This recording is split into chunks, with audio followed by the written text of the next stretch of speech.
Dr Maurice Berger. En juin 2017, le docteur Maurice Berger, pédopsychiatre et professeur émérite, c'est-à-dire à la retraite, de l'Université de Lyon, a lancé un message d'alerte à la société française sous forme d'une pétition. Il a agi en tant que porte-parole d'un groupe de 20 médecins spécialistes.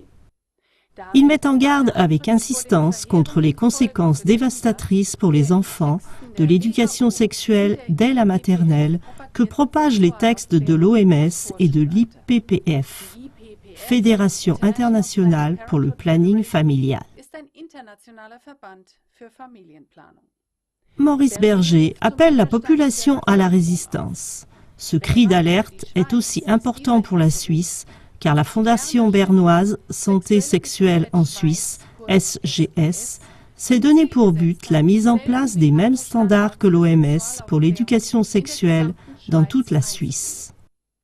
La SGS prône également la très controversée Déclaration des droits sexuels de l'IPPF. La fondation SGS est soutenue par le ministère de la Santé avec tous les ans des millions de francs suisses. Les auteurs de la pétition en France ont vivement critiqué les directives de l'OMS.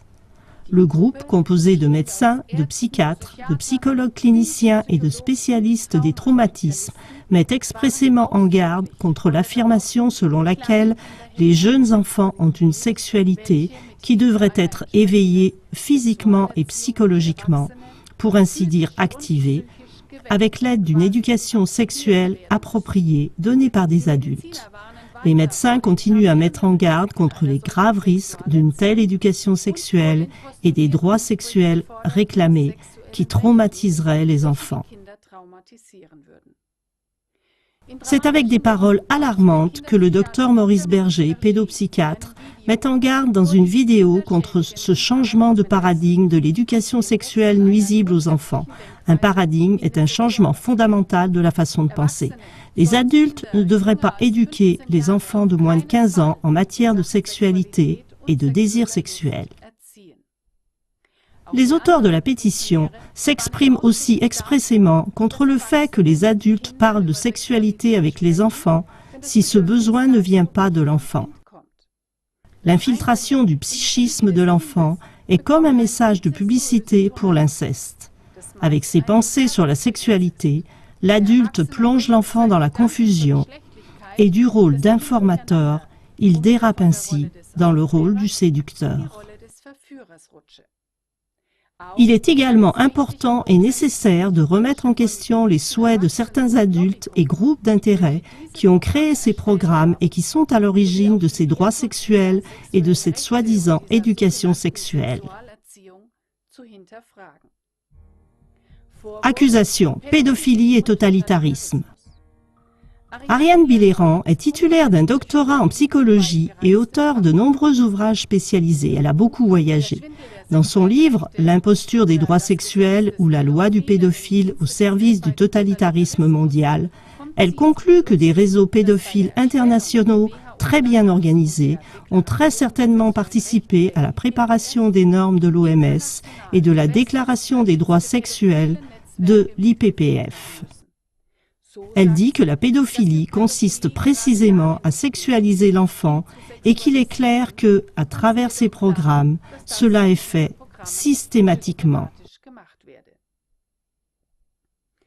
Dans son livre, Ariane Billéran analyse et commente minutieusement les différents passages dans le texte des normes internationales de l'OMS, concluant que cela devrait à l'avenir ouvrir la voie à l'abolition de la protection juridique des mineurs et des enfants.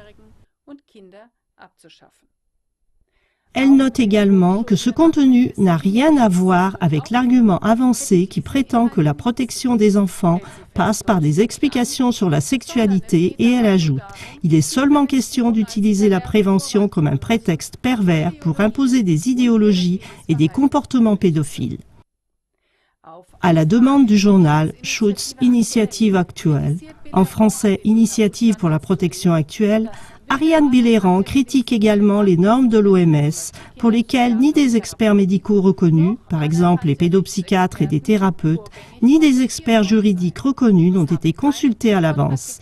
Il n'y a pas eu de discussion contradictoire, c'est-à-dire de controverse entre spécialistes, et la population a également été exclue. C'est une procédure totalitaire selon elle.